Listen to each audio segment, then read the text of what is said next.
I've spoken about what we need. We need more positive feelings. I've spoken about where those feelings are. They reside in our hearts. And I've spoken about why we need them.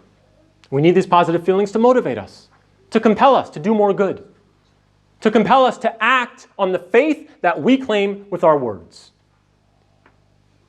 So I spoke about what. I spoke about where. I spoke about why.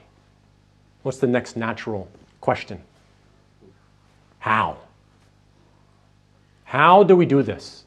How do we inculcate these feelings inside our hearts? More positive feelings that can motivate us to act on our beliefs and do good actions. Well, we said that the feelings reside in your heart. And so what we have to do is we have to focus on our hearts. You have to strengthen your heart by giving it sustenance. Just like you strengthen your bodies with food, with sustenance. The spiritual heart has a sustenance. The majority of the Muslim scholars, if not all of the scholars, say that the sustenance of the heart is knowledge. Authentic knowledge. This is what we need more of. And I'm not talking about knowledge that you see on the internet and social media oftentimes, which doesn't take into consideration context, doesn't take into consideration nuance, rips a verse out of the Quran and says, look, this is what Muslims believe. This is what the Prophet, peace and blessings be upon him, taught.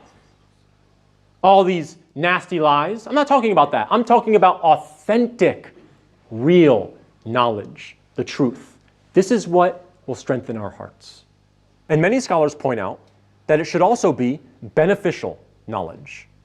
So authentic and beneficial knowledge. That's what will strengthen our hearts. But there's a problem. There's a problem.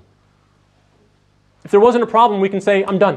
Khutbah's over. I told you the solution. Go and learn about Islam. Go and learn the truth. Read the Quran. Learn about Allah. We're done. You can sustain your heart. But it's not done. The reason why it's not done is because our hearts, and I'm talking about myself first, for many of us, our hearts are not receptive to the knowledge. What do I mean by that? It means we have diseases in our hearts that prevent us from benefiting from the knowledge. Now, since I'm very limited on time, I will touch on only one such disease to illustrate my point. And it is perhaps the most dangerous disease of them all: arrogance. Allah tells us in the Quran, it's not the eyes that are blinded, but blinded are the hearts which are within the breasts. Allah gives us the example in the Quran and in many other places of the arrogance of Iblis, the arrogance of Pharaoh. They had knowledge before them. Iblis saw the unseen, many of the things of the unseen. He had conversations with Allah. He witnessed the creation of the human being. So he had knowledge. How did that knowledge benefit him? It didn't benefit him. Why? Because of his arrogance. He rebelled. He rejected. Same thing with Pharaoh. Pharaoh witnessed with his own eyes the parting of the Red Sea. Can you imagine seeing that? He witnessed many miracles of Musa, alayhi salam. But what did it do for him? He just kept claiming, I'm God.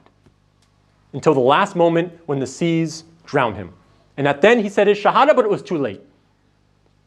So what this tells us is that it's not only about knowledge. It's about your heart and purifying your heart.